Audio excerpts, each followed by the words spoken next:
The Module 5 of English and Academic and Professional Purposes is entitled Writing a Concept Paper. In this module, we are going to talk about the definition of the concept paper, ways of elucidating concept paper, and the elements of concept paper. What is a concept paper?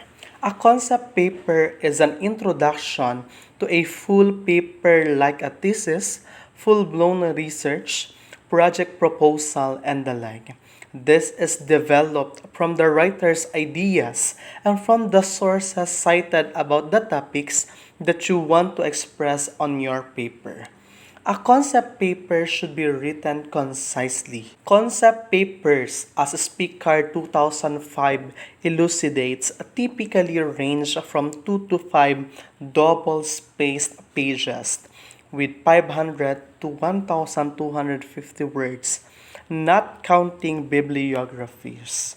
Longer projects spend more time reviewing what is already known about a topic, typically drawing on several different scholarly literatures to do so. Shorter projects do not need such depth. A concept paper is a good step in presenting project proposals.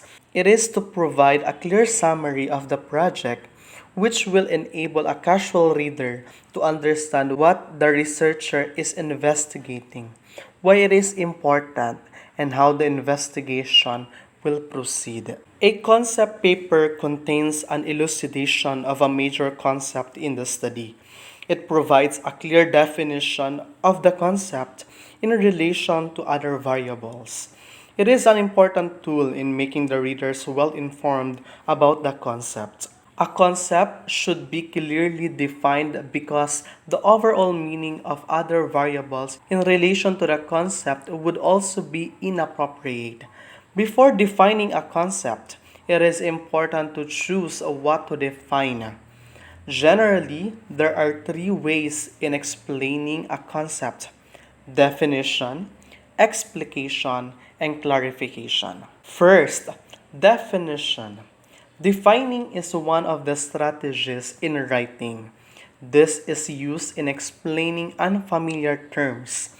Clearly stated definitions play a critical role in a written text. Definition is used for two major purposes.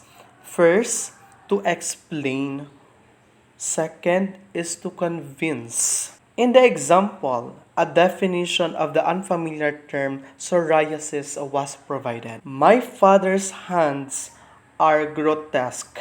He suffers from psoriasis, a chronic skin disease that covers his massive, thick hands with scaly, reddish patches that periodically flake off, sending tiny pieces of dead skin sailing to the ground.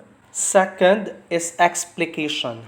Concept explication is the process by which abstract concepts are linked to the real-world variations so that they can be observed by appropriate methods. It involves deductive or from generalization to examples, and inductive reasoning or from examples to generalizations.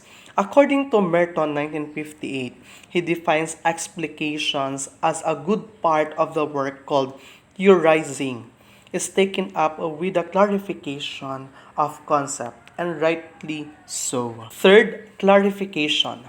Concept clarification is a process which engages critical thinking. It creates multiple meanings of the concept through the use of three steps. First, formulating purposes. Second, choosing, examining, and integrating data sources.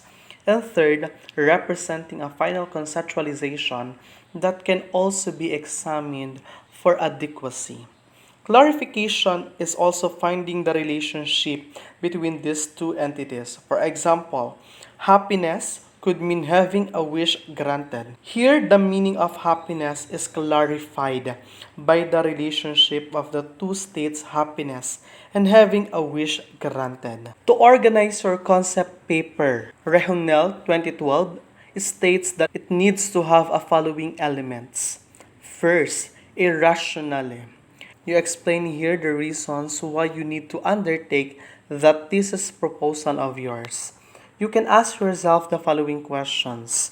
What prompted you to prepare the concept paper? Why is the issue of such importance? What should you be able to produce out of your intended study? Second, a conceptual framework. A conceptual framework is simply your guide in working on your idea. It is like a map that you need to follow to arrive at your destination. An excellent way to come up with one is to do a mind mapping exercise. A mind map is simply a list of keywords that you can connect to make clear an individual issue. How does a mind mapping work? You just have to come up with a word, for example, that will help you to start off. And last, your hypothesis. Once the idea of a conceptual framework is quite clear to you, then you may write your hypothesis. A hypothesis is just your expected output in the course of conducting your study. The hypothesis arises from the conceptual framework that you have prepared. Once you have identified the specific variables in the phenomenon that you would like to study, ask yourself the following questions. How are the variables related? Does one variable affect another? Alternatively, are they related at all?